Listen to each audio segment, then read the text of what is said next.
Welcome to the Business Trendsetter podcast. We're talking about innovation, insights, what's coming next. My name is Manny Turan. And I'm Adam Hartung. We are Spark Partners. To learn more about how we can help your business grow, go to our website at sparkpartners.com. And Adam, as I understand, in your new HQ, you are actually doing a bit of construction. Is that correct? It is. We're doing some remodeling work, that's for sure. So I wanted to talk today about the construction industry. I wanted to start with a very personal side from both some of your recent activity. And I want to kind of start to zoom out, talk about the construction industry regionally, globally, and how a lot of trends are permeating that industry. And then if we have time, we'll come back and talk a bit about the real estate industry as it pertains to both housing and commercial. So tell us, what are you doing at your house?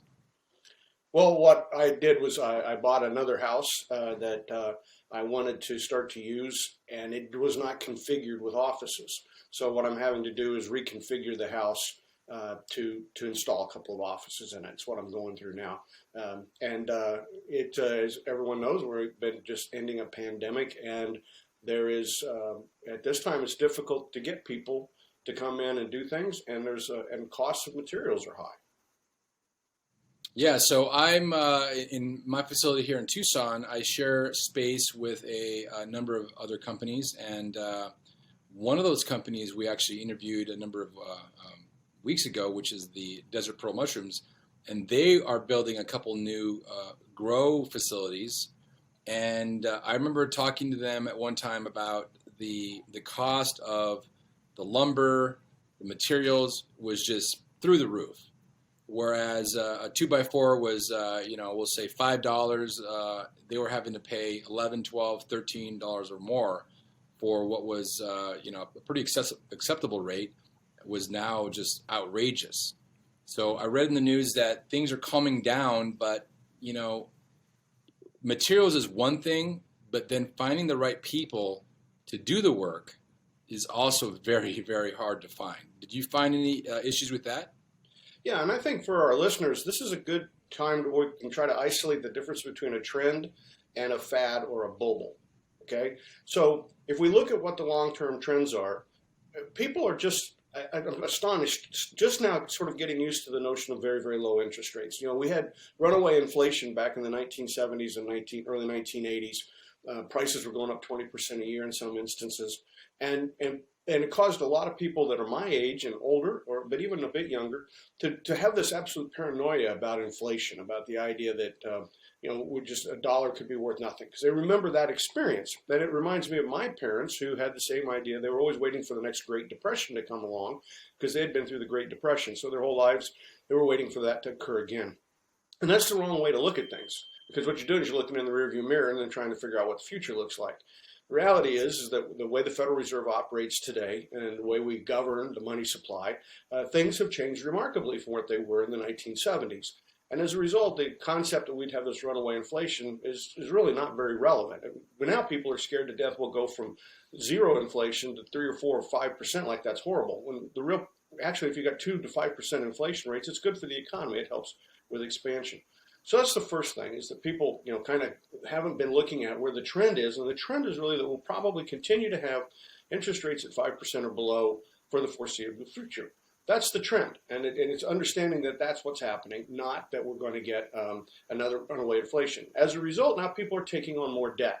So they're saying, well, hey, if I can borrow this money at 2% or 3%, why don't I borrow that money and go off and either buy a house or buy an office building or, buy something and then maybe build it, buy it, and remodel it, that kind of a thing. That's a trend. Now let's look again at what you said about the price of a 2x4 going from $5 to $12. That happened. But I don't know if you're aware, since the 1st of May, the price of lumber has declined 45%. So what we saw there was a shortage of materials. As the pandemic was going along, we didn't have lumberjacks out cutting trees down. And I say that the term lumberjack, it's all automated today with giant equipment. We did the sawmills, a lot of sawmills closed, so they weren't taking the lumber and converting it into board footage that could be used in a house. So what you had was simultaneously this event where low interest rates were being recognized. People started saying, I'll take on more debt. coupled with the fact that we had a supply chain shortage. The first one's a trend. The second one is a bubble or a fad.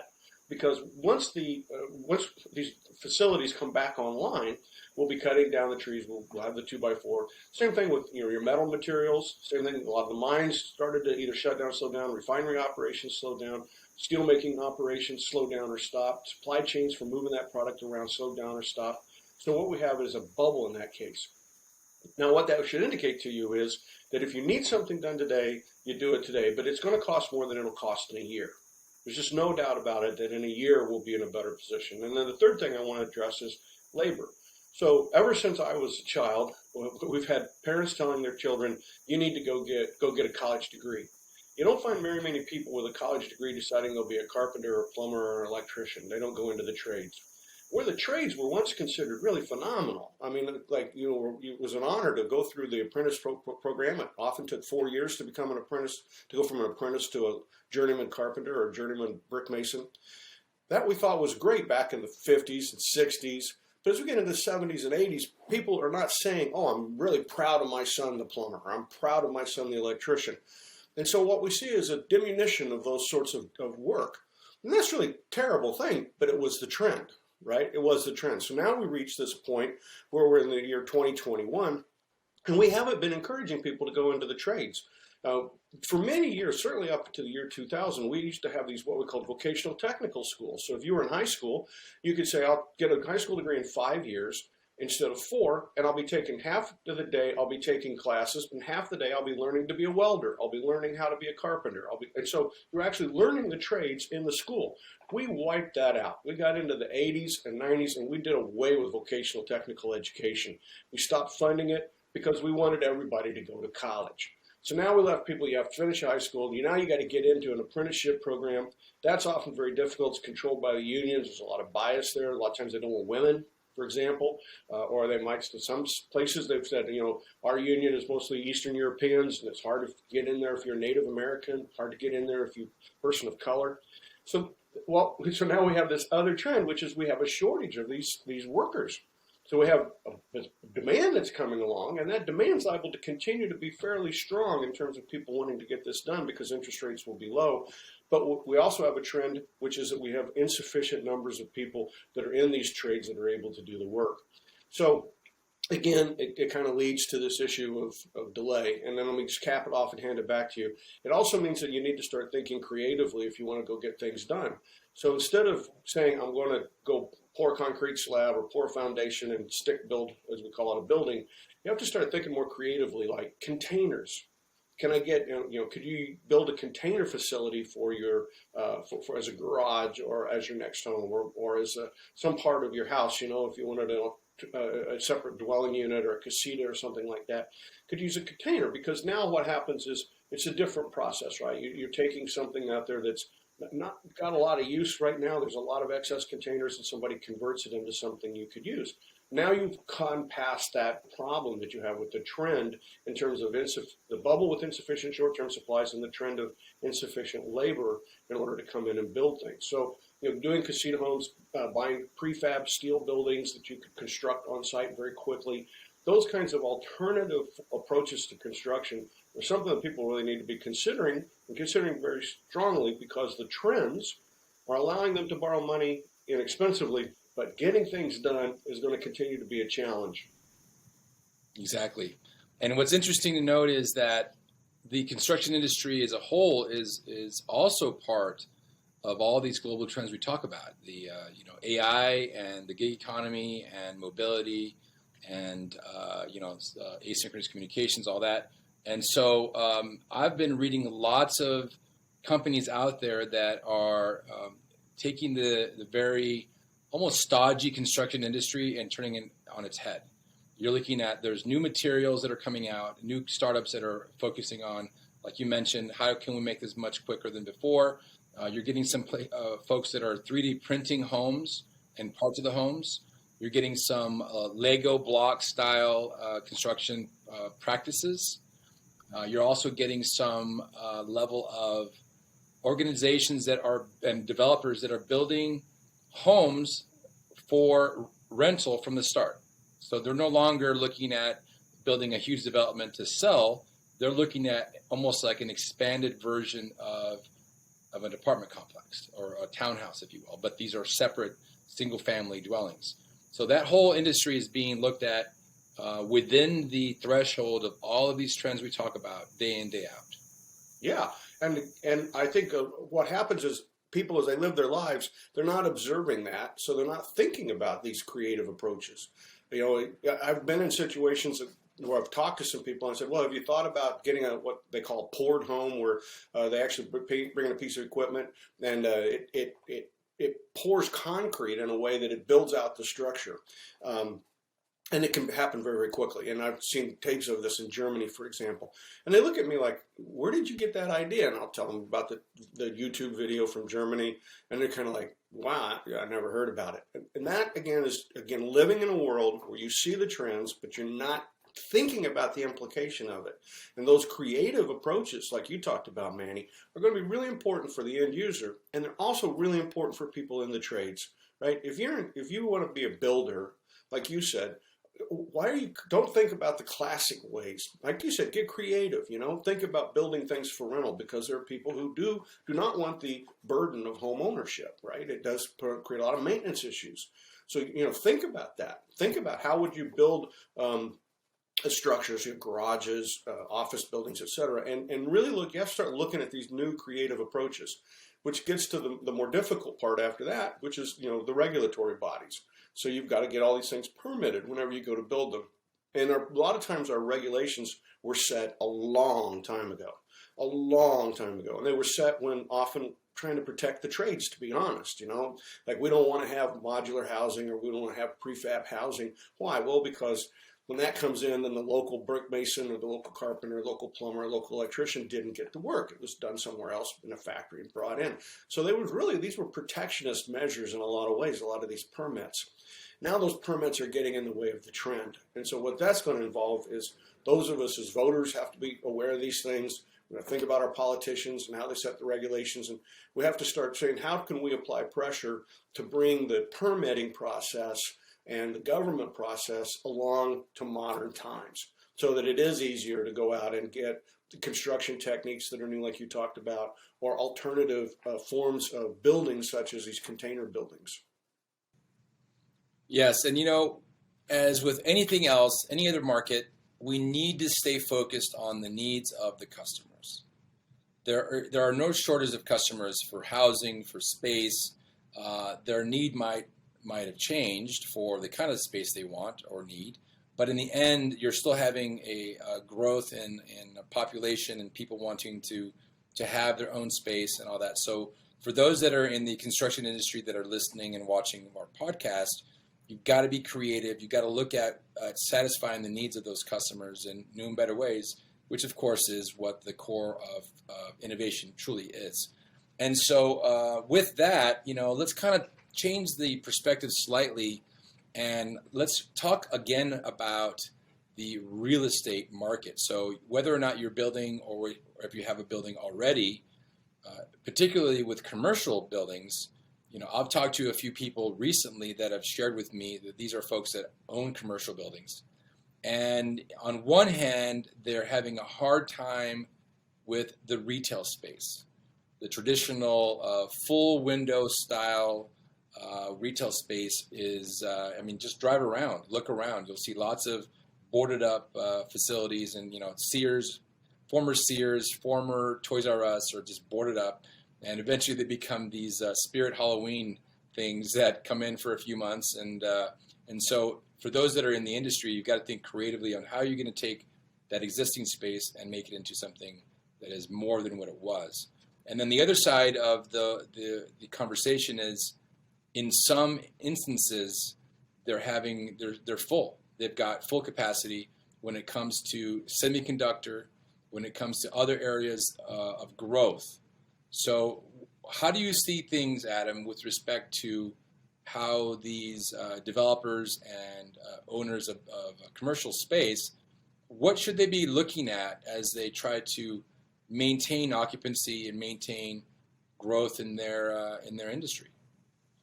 Well, again, let's go back to the trends, and I think one of the big ones here that affects this industry is the gig economy trend. So during the pandemic, people started working from home. And one of the benefits they quickly observed was the amount of time they saved by not having to commute to an office. So there's been a number of articles that came out in just the last 2 weeks in like the Wall Street Journal, the New York Times, the Washington Post. Easy for you to find if you want to do your own research. And what they're talking about is that there was not many people quit their jobs during the pandemic, right? I mean, we were all very unsettled. Now the pandemic is coming to an end, and we're having a rash of people quitting. And they're saying, my boss now expects me, just because the pandemic ended, to start making this 1 hour commute each direction. But you know what? I've discovered that with asynchronous communication tools, which is another one of the 4 big trends, I'm much more productive working not in the office. I mean, there's times I want to go get together with people, but I can get a lot done out of the office. So people are saying, you know what? I'm going to quit. And they're saying, by the way, I'm not going to work if you don't pay me more money, because I've decided I'm going to make that leap. I'm going to go a different direction. And so this gig economy is growing. Now, what does this mean? We'll get back to construction office building. It means that the idea of renting out space, say 6,000, 8,000, 10,000 square foot of space for a bunch of people to come in and work together is going to be less in demand, because people aren't going to say, okay, we've got 30 employees, everybody has their own office, when we're going to need a couple meeting rooms. Instead, we're starting to see a situation where you need smaller spaces, and down to the point that we've been working from home, but people again are starting to say, hey, you know what? I don't really want to work from home. I like working independently, but there's definitely some negatives to trying to do this sitting in my laundry room or wherever dining room, wherever I put my home office together. So now what I want is I'd like to have a 200 square foot office or a 400 square foot office. Well, then people jump in and say, well, isn't that where WeWork comes in? And it's like, no, not really. That's sort of a collaborative working environment, and you have to put everything away at night because it's not your office space, right? But now go out and try to find these 250, 300 square foot offices. They're very difficult to find. And then the second thing you'll find is landlords are still stuck in this rut of asking for a 1-year lease. When you got a lot of people saying, I need to feel this out. I need to try this. I'd like to take maybe a 3-month or a 6-month lease. You see how it works if I'm trying to work alone in an office somewhere, and then, sometimes I work from home, sometimes I'll work in my own office that I'll pay for with my own money so that I can, have a place that's quiet and I can concentrate and I can do my Zoom calls and that sort of a thing. But we haven't seen the landlords and the commercial people react to that yet. They're still sitting out there with, here's a 4,000 square foot facility with 9 offices in it. They're not chopping it up. They're all still asking for 1-year leases, because that's the way the world has been. So what we have to do is realize that trend is using asynchronous work tools, gig economy, working independently. Those trends are really ensconced. There's nothing slowing them down. They're growing. People are quitting their jobs, looking for ways to work more independently. And the people with these spaces are going to have to learn to react to that. They're going to have to start saying, how can I make that available? There's here's a good example of a couple of developers or owners of commercial space that have been really smart in recognizing that these trends are in fact trends, and doing actually a really great job at shifting some of their existing space. So there are a number of facilities that I'm aware of. There's one here in Tucson and some in Phoenix that are kind of like you said. They're not co-working in the traditional sense like WeWork, but they are offering your own personal space that you can lock at night. They're also offering, this is interesting for us just to consider, but they're offering podcast facilities. So now you've got this office that is all wired up for a podcast. It's got the acoustic walls, it's got the microphone wires and all that. So that's becoming a thing. Then also, this is also interesting, they have an entire section where they have booths, maybe 20 booths that are, I don't know, maybe 4 feet, 4 by 4, that have a background so that these social media influencers can do some videos with different backgrounds. One of them is all lit up in gold. One of them has like blue fur and all those other crazy things. And so they're really looking at how can we look and satisfy the needs of this new sort of need, this new customer that didn't exist 5, 10, 20 years ago. And those are the folks that are going to actually end up winning if they're able to recognize that these trends are not going away, and they make some adjustments, some TI, tenant improvements to meet the needs of those customers. Yeah, very much so. And we talk about this a lot, is understanding the unmet needs. When you want to make a lot of money, you don't make a lot of money by trying to do what is already out there better, faster, cheaper. That's just a competitive nightmare, right? You're just slugging it out to try to make a little cash. But when you can identify an unmet or undermet need and you come in with a solution, you got a much more likelihood of making a very good amount of money. So let's again go back to, if you've got some office space, you've got the ability to rent it by the square foot. If you've got an undermet need, which we've identified here with these trends, and then you come in with the facility you described, you can charge more per square foot, right? Because if I could show up and they'll say, hey, we're ready to go. Here's the key to the office, and you can lock your stuff away at night. As you said, here's the internet, access. You can plug your router in so that you have your own private internet, set it up in there. But we've got access with AT&T, Comcast, Dish, whoever. Then they say, by the way, here's over here the connection for the television, right? Because a lot of people want CNN or Fox or some other programming running, or if they're working in the evening, sometimes they want entertainment. Some people just like to stream while they're working. They like that sense of having something else going on rather than just being quiet. So if all that's there and you say it's plug and play, it's ready to go. And then on top of it, you offer off these things like you're talking about, podcast rooms and preset booths for Zoom meetings and recordings. Look how easy you're making it for the customer, how you're meeting that unmet need. You're going to get a lot more money per square foot for that, and you're going to bring those customers in. It's also, to my mind, a much easier marketing project, because now you know who your customer is, and you can target that person. Hey, you need a new office, you need a single office. You market it that way, rather than just saying, hey, here's some office space, and you have a guy who maybe wants to move his dental office, talking to somebody who's an insurance agent. And then you talk to somebody else who comes in saying they're trying to open a consulting firm, and then somebody comes in saying, well, I want to open up a rep office to rep out sales of wine. Now everybody's bugging you, and for that same space, right? And because it's not tailored, it's not fitting an unmet need. It's just there. So now what we're doing is saying, I've got this value delivery system. It's a building, and I just want to rent my value delivery system out, rather than thinking, what's my value proposition?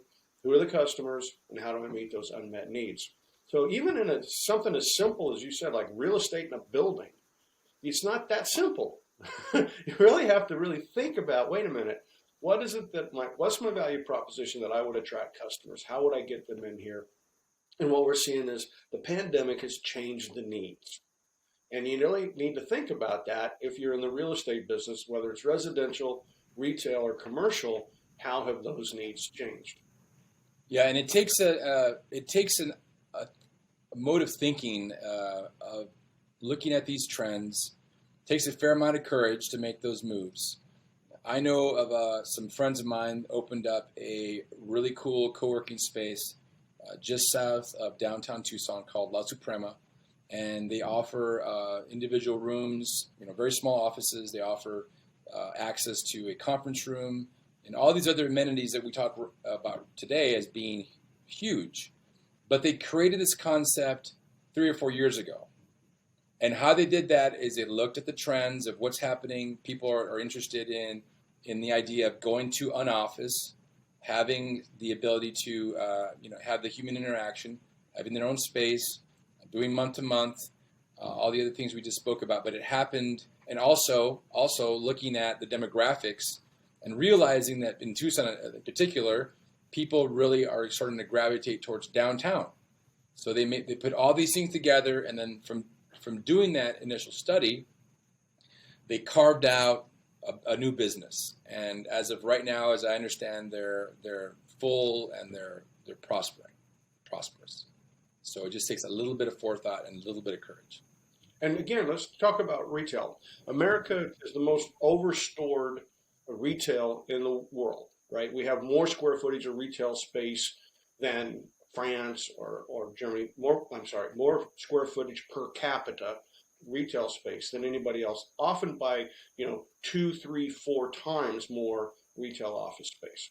Okay, so we've been overstored before the pandemic hits. Now we have a pandemic. So let's think about what does that mean?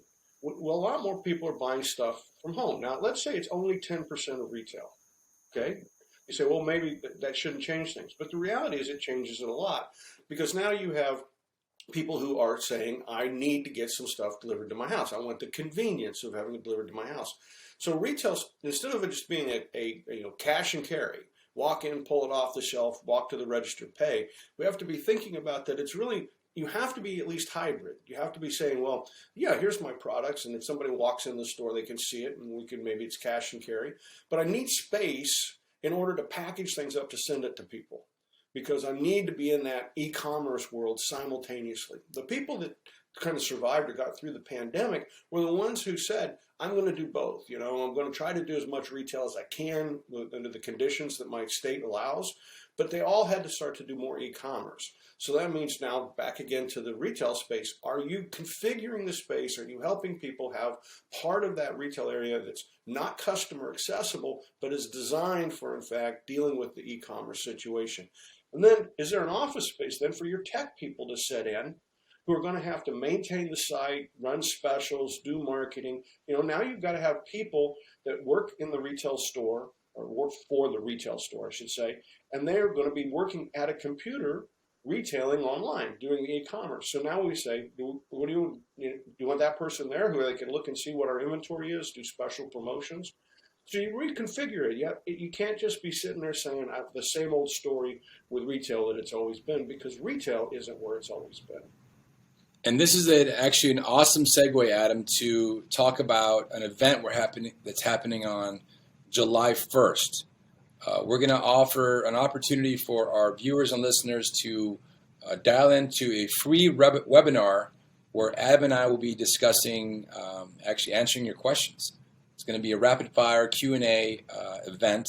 We'll be sending out emails here this week, and if you're interested, you can make sure you're on our email list, or you can email me directly at manny@sparkpartners.com, and I'll make sure that you're signed up for that event. It's an exclusive event. We're only going to allow a set number of people to be involved, but it's a great opportunity. I spoke to a gentleman this morning that's about to start a business in customizing some logos and websites and merchandise for pet owners. So you think about what happened in the pandemic. The adoption rate for the pound and all that, the Humane Society, went through the roof. People were at home, they were bored, they wanted something to do, so they went and got a puppy or a kitten or a cat or a dog, whatever. And so that is something that happened as a result of the pandemic. But just in general, there's a trend towards personalization. People want to have something that means something of value to them. So he's putting these two things together, and by doing so, he's going to be able to really grow his business substantially. And making the right decisions, making sure that the customers are aware of what his offerings are. That's obviously marketing. And we talk about value and value delivery. He's got to build out all the value delivery components of that. And certainly that's a process, and there's lots of resources for that. But what we talk about at Spark Partners is really the alignment of the business to emerging trends and how you can really deeply understand your customers, have a way to understand your competitors, and of course, the almighty trend. That's so true, Manny. And I think it'll be a lot of fun for people because it'll be the random questions that put us on the spot. See if we can help them sort through what trends are important to them. See if we can help them separate the trends from the fads, looking for bubbles, looking for opportunities and unmet needs. I think it'll be a lot of fun for people to participate in and listen to. So I'm really excited about it. I hope a lot of people go to the site and register up. So where's that site again, Manny? So we're actually in the middle of sending out the email right now that will notify everybody, but it'll be on our website. There'll be a way to sign up. And, this is also an opportunity for me to talk about, I like to talk about the entrepreneur and the mindset that we have to have. Oftentimes we get married and enamored with an idea. We love it and we nurture it, and we oftentimes fight the critics, if you will, that are telling us, hey, you should be going in a different direction, or you should consider something else. And they push back over and over again as if it's their baby, right? And part of being a successful entrepreneur, successful business person, is being able to take that idea, your quote unquote baby, and leaving it on the ground and going in a new direction. So that sort of tough love is absolutely necessary if you want to become successful. If you want to have an idea and hold it like your little puppy, your little child, then do so, but recognize that there's a large percentage of that sort of mindset that's going to lead you into flat growth and ultimately closing down your business because you didn't hit on a trend. Yeah, there's a television program running these days, The Food That Changed America, I think is the name of it, and they talk about some of these entrepreneurs back that like Heinz, those kinds of people that moved the food industry forward. And I just recently saw an episode, so that's where my source on this one, I don't know how accurate it is, but they claim that William Wrigley started off selling soap. And to get people to buy more soap, he offered a promotion. And one of the promotions he offered was the type of, it was a chewing gum, a little different than what we have today, but it was the chewing gum of its era. And he started realizing that people were more interested in the promotional item he gave away than they were in his soap. And he eventually changed his business and got in, is when William Wrigley got into the chewing gum business and became. Well, let's just imagine if he would have been an ardent, stodgy believer in the soap and was ignoring all of the messages, all of the people saying, all the customers wanting the gum, imagine the kind of world we'd have now without juicy fruit and double mint gum and so forth. It'd be a different world. Yeah, we wouldn't even have Wrigley Field in Chicago. Oh my gosh, no Wrigley Field. But no, that's right. We need to. I'm hoping that we get some entrepreneurs on the phone and we can talk about maybe the blind spots they get from their biases, their beliefs, interpretations, assumptions, and strategies that are embedded in their head, and it creates blinders. And maybe we'll help some people think through some of the things they're not seeing because they're tied or wedded to the position they're in today. Exactly. Well, with that, Adam, we're going to sign off today. Go to our website again at sparkpartners.com. If you're not on our mailing list, please jump on board as soon as you can so you'll get the message on the event on July 1st. It'll be in the late afternoon, 4 o'clock in Pacific time. And of course, for the folks on the East Coast or around the world, it'll be different. So with that, I'll be signing off. Adam, on your final, and have a great rest of the week. Take care. Thank you very much. Cheers.